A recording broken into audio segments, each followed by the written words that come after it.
नमस्कार साथियों, दोस्तों स्वागत है आपका अपने चैनल फाइनेंस एजुकेशन शाला पर। दोस्तों हमारे फंडामेंटल एनालिसिस की सीरीज़ की ये दूसरी वीडियो है और इस सीरीज़ में हम आपके साथ स्टॉक मार्केट के फंडामेंटल एनालिसिस की हर एक पॉइंट्स पर डिटेल में बात करने वाले हैं। आज हम बिजनेस एनालिसिस की बात करने वाले हैं जो फंडामेंटली एनालिसिस का पहला पड़ाव है। हमने पहले वीडियो में आपके साथ फंडामेंटल एनालिसिस सीरीज़ के ओवरव्यू की बात की थी। दोस्तों इस वीडियो की सबसे पहले शुरुआत वॉरेन बफेट के एक विचार से करते हैं। वॉरेन बफेट कहते हैं, प्रत्येक निवेशक को शेयर बाजार के इतिहास की संतोषजनक समझ होनी चाहिए। स्टॉक निवेश का विश्लेषण करने के लिए आपके पास कंपनी के बिजनेस, उनकी स्ट्रेटजी, उसके फाइनेंशियल, स्टॉक की कीमत, उनकी कमाई और कैश फ्लो से संबंधित समझ होनी चाहिए। असल में अधिकतर लोग फंडामेंटल एनालिसिस को केवल फाइनेंशियल एनालिसिस समझते हैं। वो सोचते हैं कि किसी स्टॉक के फाइनेंशियल को देख लो या बैलेंस शीट को पढ़ लो या प्रॉफिट एंड लॉस को देख लिया और सोचते हैं कि हमने कंपनी का फंडामेंटल एनालिसिस कर लिया, लेकिन ये गलत है और अधूरा ज्ञान लेने जैसा है। असल में कंपनी को बेहतर तरीके से समझने के लिए हमें उसके 3 पार्ट को समझना ज़रूरी है, जो कि पहला बिजनेस को, दूसरा फाइनेंशियल को और तीसरा मैनेजमेंट को। तो इसलिए आज हम आपके साथ किसी भी स्टॉक या कंपनी के बिजनेस एनालिसिस की बात करने वाले हैं कि क्यों किसी कंपनी या स्टॉक का बिजनेस एनालिसिस किया जाता है और कैसे किया जाता है। तो चलिए दोस्तों शुरू करते हैं।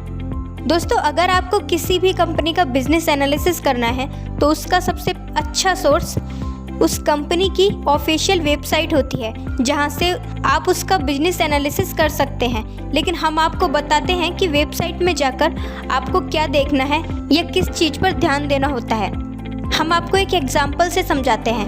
हम हिंदुस्तान यूनिलीवर लिमिटेड कंपनी के बिजनेस का एनालिसिस से समझते हैं।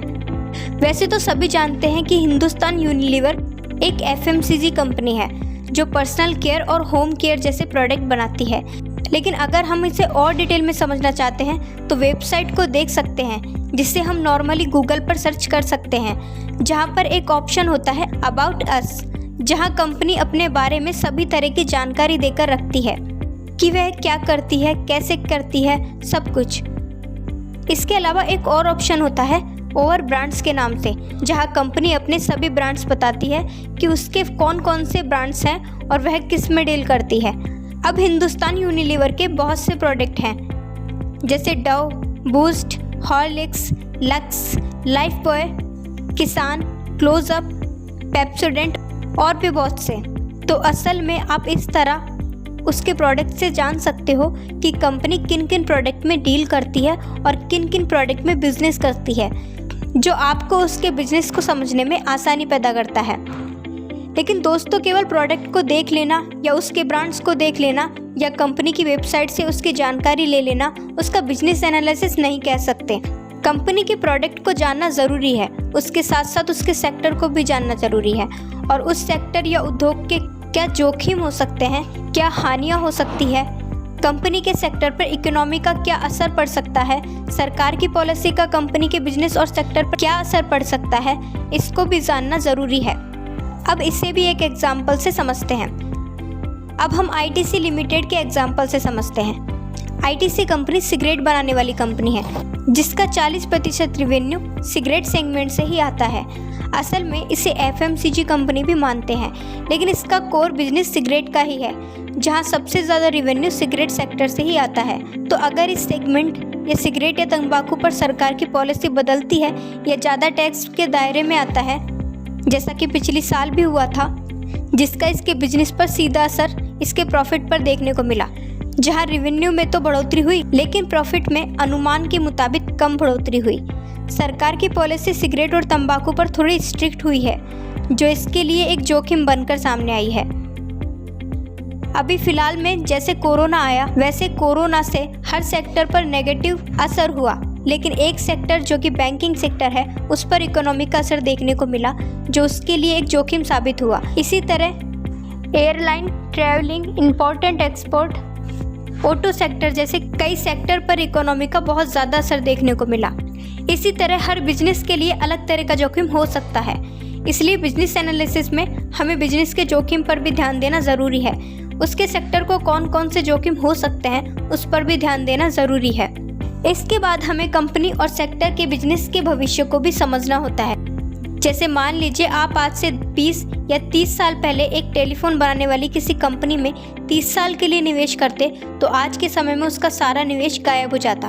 आपको अपने निवेश की रकम दिखती ही नहीं, क्योंकि आज से 10 साल पहले ही कई टेलीकॉम कंपनियां दिवालिया घोषित हो गई।